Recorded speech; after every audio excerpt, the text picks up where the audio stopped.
नमस्कार, वर्षाच kitchen and ब्लॉगमध्ये आपलं स्वागत आहे. आज आपण काय पाहणार आहोत? आपल्या शरीरासाठी अंडे की मटण. तर आता अंडे की मटण यामध्ये आपल्याला किती ताकद मिळणार आहे, आणि मटण तर आपल्याला परवडत नाही. मग तुम्ही रोज काय खाणार, त्यामध्ये कन्फ्युजन आहे. त्यासाठीच मी तुम्हाला अंडे आणि मटण कसं खायचं आणि मटणची कशी रेसिपी आहे ते तुम्हाला मी माझ्या व्हिडिओमध्ये सांगणार आहे. आणि व्हिडिओमध्ये सांगितलेले आहे रेसिपी, तर बघा तुम्ही पुढे चालू करा.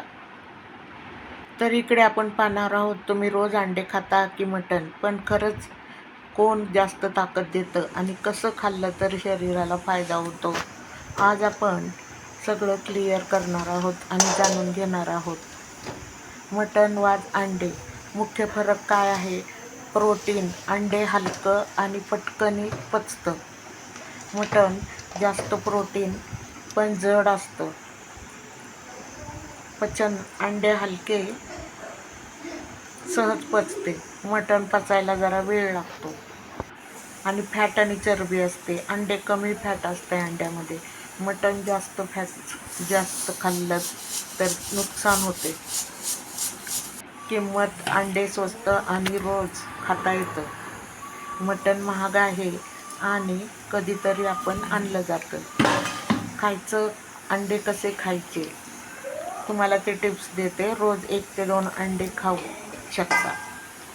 उकडलेलं अंडं, बॉईल केलेलं सर्वात हेल्दी सकाळी किंवा व्यायामानंतर खा. जास्त तेलात बनवलेलं ऑमलेट टाका. मटण कसं खायचं टिप्स सांगते तुम्हाला. आठवड्यातून 1 ते 2 वेळा पुरे. कमी तेलामध्ये शिजवा. जास्त मसाले टाळा. रात्री खाणं टाळा, पचन जड होतं. सूप किंवा हलकं मटण खाणं जास्त चांगलं आहे. सोपं मटण बनवण्याची पद्धत. मटण स्वच्छ धुवा. आलं लसूण पेस्ट, हळद अधिक मीठ लावून मॅरिनेट करा. मॅरिनेट करून 20 मिनटं कुकरमध्ये थोडं तेल घ्या. कांदा मसाले टाका. मटण टाकून 3 ते 4 शिट्ट्या करा. शेवटी कोथिंबीर टाका. हेल्दी आणि टेस्टी मटण तयार. शरीराला एनर्जी. 4 दमदार ओळी. अंडे शरीराला रोजची हलकी पण सतत एनर्जी देतात.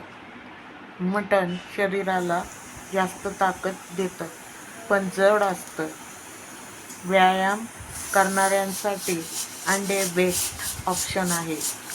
कधी मटण खाल्लं तर शरीराला स्ट्रेंथ मिळते. जास्त मटण खाल्लं तर कोलेस्ट्रॉल वाढू शकते. अंडे जास्त खाल्लं तर संतुलन ठेवणं गरजेचं. नेहमी संतुलित आहार घ्या. दररोज अंडे खा आणि आठवड्यातून एकदा मटण. शरीर फिट आणि स्ट्रॉंग तर पहा.